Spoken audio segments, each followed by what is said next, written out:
Bonjour à tous, petite vidéo pour faire point lecture mais spécial graphique, il y aura tout. On va commencer par les BD, ça va être moins cher. Ladies with Guns de Anne-Laure et Olivier Bocquet aux éditions d'Argo. Alors j'avoue que j'ai longuement hésité avant de l'acheter. C'est vraiment pour le côté girl power que j'ai acheté.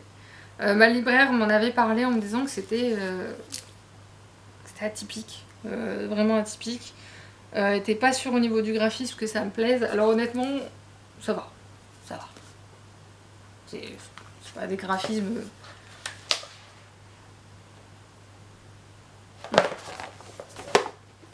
Je vais te faire tomber. Voilà. En grosso modo, on suit 4 femmes qui vont se retrouver. 5 femmes, autant pour moi. Qui vont se retrouver à devoir collaborer pour survivre dans l'Ouest. C'est un côté western.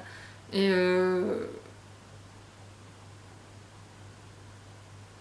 ouais, c'est ça. Bah, en fait, je vais vous dire le résumé. L'Ouest, un monde d'hommes, mais pas seulement. 5 femmes qui en ont leur claque d'être mises en cage décident de remettre en cause quelques habitudes tenaces, et clairement, ça va plomber l'ambiance. Plomber. Ah là là, une fois qu'on a lu le bouquin, on comprend, enfin voir la BD, on comprend mieux pourquoi plomber. Hein. Parce que c'est des femmes de caractère.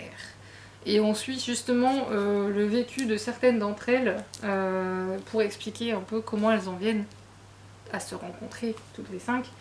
Et j'ai adoré. J'ai franchement adoré. Il y a même un personnage une des 5 femmes. Franchement, j'aurais jamais cru qu'elle serait dans le groupe, mais je trouve ça très bien. Après, c'est un premier tome. Pour mettre vraiment placé l'histoire, j'attends de voir le deuxième. En tout cas, j'ai bien aimé ce premier tome. Maintenant, j'ai un peu peur dans les BD maintenant parce que j'avais acheté une série en 2 tomes. Le premier tome, je l'avais surkiffé. Et le tome 2 m'avait déçu. Donc j'espère que là, ça va le faire. Mais j'ai bien aimé. Franchement, ça déménage. C'est vraiment du girl power. Si vous aimez le girl power, je peux rien faire de plus pour vous. Ce que nous sommes de Zep, ça c'est le gros coup de cœur de ma libraire. Qui moi m'intéressait en plus, hein, le graphisme de toute beauté.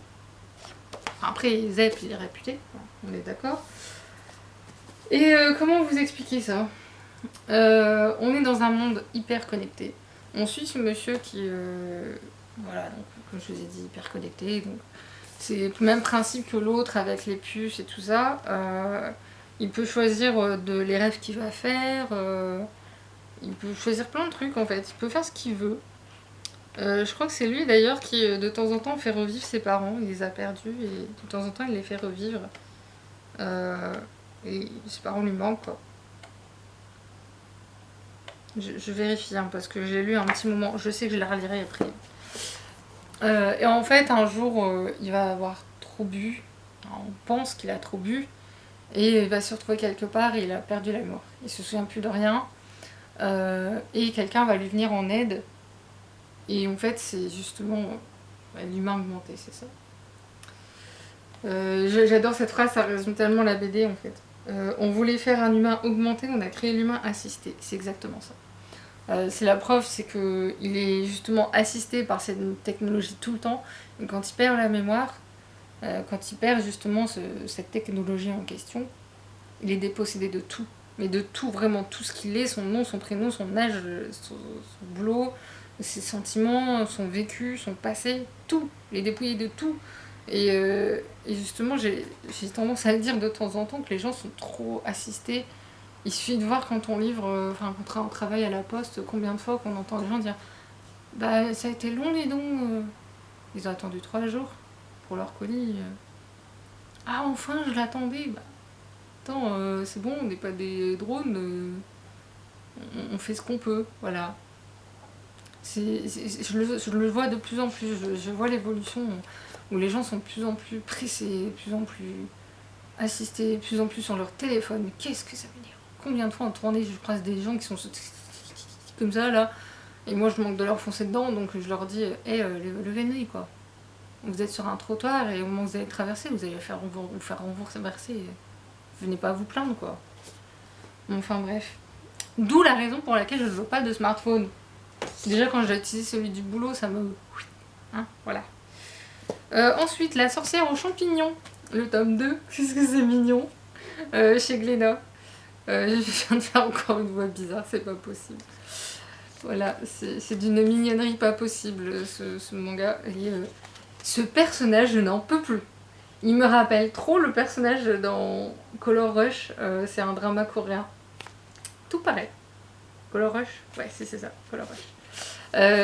Alors, franchement, c'est un shoujo. Alors, graphiquement parlant, oui, c'est un shoujo. Soyez honnêtes, c'est plus qu'un shoujo. Au niveau de l'histoire, pour un shoujo, je la trouve loin d'être évidente, honnêtement. C'est peut-être mignon, mais quand même, l'histoire, elle avance, quoi. On a des petites révélations qui sont loin d'être anodines dedans. Et j'ai hâte de lire la suite, parce que très franchement, je m'attendais pas à cette tournure des événements. Parce que dans le tome 1, on nous présente quand même la sorcière aux champignons, son vécu, comment elle est, sa personnalité, et là, on se retrouve avec une suite. Où est-ce que je ne m'attendais pas du tout à ça. Mais vraiment pas. Je sais pas si je peux le dire. Ouais, si, c'est marqué en 4ème de pauvre. En fait, ils m'ont retrouvé un garçon qui s'est fait poignarder. Et elle va vouloir le soigner. Puisque justement, elle a cette capacité à soigner. Mais ça va avoir des répercussions. Mais je peux pas trop en dire de plus, parce que franchement, je m'y attendais pas du tout aux répercussions, justement. Moi je m'étais dit ça va faire comme dans le tome 1. Elle va soigner et tout ira bien dans le meilleur des mondes. Eh ben non. Non cocotte, t'as fait une connerie, t'as fait une bourde. Bref, c'est hyper mignon, mais loin d'être évident.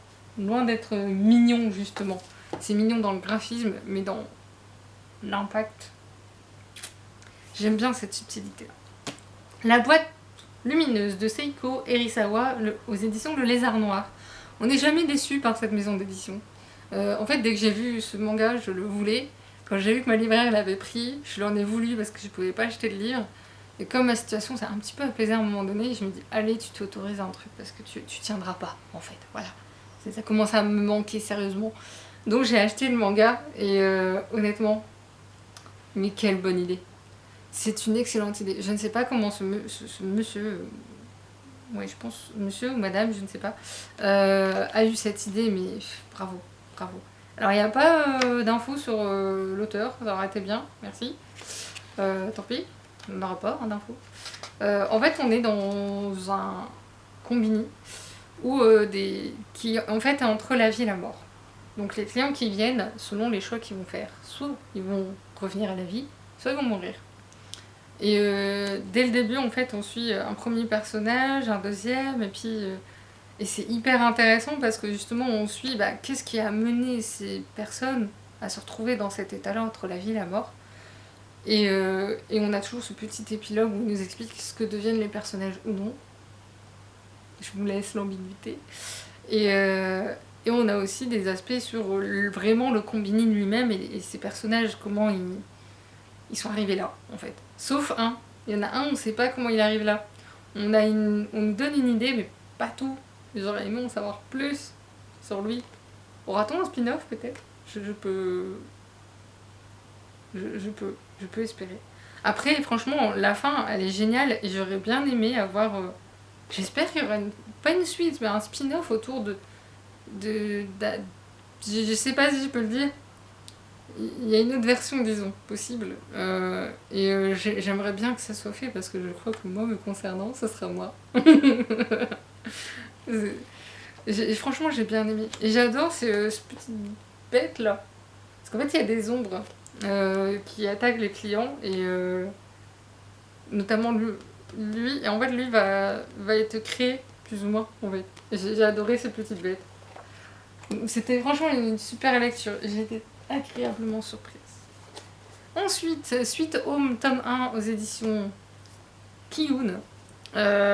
C'est ceux qui ont fait Bâtard. J'ai longuement hésité avant d'acheter le tome 1 parce que je sais que autant celui-là c'est un thriller psychologique, autant celui-là je pense qu'il va pas être joyeux du tout, que ça va être ouais un huis clos horrifique, ouais, ça se résume très bien. C'était adapté en série sur Netflix. J'ai vu en fait justement le lendemain je l'ai acheté. J'ai vu l'affiche de la saison 2, parce qu'ils sont déjà à la saison 2. Et j'ai dit allez je vais essayer parce que j'ai tellement aimé Bâtard que j'ai dit allez on va voir si vraiment c'est aussi flippant que ça. Oui. Oui, et encore on ne voit rien. On ne voit rien, les auteurs ont été sympas et ont décidé de ne pas mettre vraiment en image ce qui se passe. En fait, on suit ce jeune homme qui est un asocial total. Il va perdre sa famille, il va emménager dans un immeuble, une copropriété. Et en fait, peu de temps après, il va se passer un truc un peu bizarre puisque des gens vont se transformer en monstres. Et pas tout le temps, en fait. Moi, je pensais que c'était tout le temps, mais non. En fait, c'est des monstres, c'est même pas des zombies, mais ils ont besoin de chair fraîche, disons. J'allais faire une blague, mais elle est sordide. Je vais pas la faire. Mais du coup, du coup, il se barricade, mais c'est l'évolution, comment ça évolue qui est intéressant. Les personnages qui sont dedans sont hyper intéressants et je pense qu'on est loin de tout savoir, qu'ils vont essayer de comprendre d'où ça vient aussi. Je pense que ça va être... Faudrait que j'envoie ça à une amie, je crois qu'elle aimerait bien. Moins qu'elle regarde la série directe, je sais pas. Mais je sais qu'elle aime bien tous ces trucs-là. Bref, l'ambiance est vraiment bien instaurée, du coup c'est assez flippant. Chaque fois à un moment donné j'étais là... Mais je lirai quand même la suite. Je lirai en journée, hein, pour être sûre de dormir. Mais ouais, j'avais bien aimé. Bien aimé. Je sais pas quand sort le prochain par contre. Pourtant, franchement, j'ai eu un doute avant de l'acheter. Hein, parce que moi et l'horreur, normalement, mais je m'améliore. Donc voilà. Les carnets de l'apothicaire, le tome 8, aux éditions Kiyun toujours. On sait qui sont les meilleurs, hein, de toute façon. Bon, cette série, est-ce que j'ai besoin encore d'en faire la pub? Je suis pas sûre.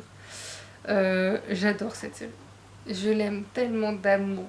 Je me souviens plus quand sort le prochain tome. J'ai regardé pour La sorcière aux champignons, c'est le jour de mon anniversaire. C'est très bien. Ça me va totalement. Mais pour ce tome-là, honnêtement, il va peut-être falloir que je le relise parce que je me souviens pas de tout. Ah oui, avec l'histoire du chaton. Oh mon dieu, que c'est mignon. Que c'est mignon. Ah oui, si. C'était là, c'est en bas de fille. Oui, ça y est, je me souviens. Et je l'ai lu dès que ça a sorti, donc forcément, mon cerveau a fait un peu... ouais. J'ai été très étonnée par ce personnage-là et son passé, puisqu'on découvre son passé. J'adore. Je suis fan. Je veux la suite. Ils peuvent pas sortir tous les tomes d'un coup. Ou sortir la version roman, parce qu'à la base c'est un roman qui a été adapté en manga. J'aimerais bien qu'ils sortent le roman en français. J'aimerais vraiment. Parce que... Mao Mao quoi. Mao Mao et Jinchi. C'est la vie. Lacan, honnêtement j'étais surprise parce qu'au regard de ce qu'on avait comme idée de lui, je pensais pas qu'il avait ce passé là. Voilà, je vais pas trop en dire si vous n'en êtes pas là. Sur ce, désolée pour cette vidéo encore un peu. Et là je commence vraiment à avoir chaud, c'est pas bon pour moi. Donc je vais aller me mettre au frais. Et je vous dis à très bientôt, salut!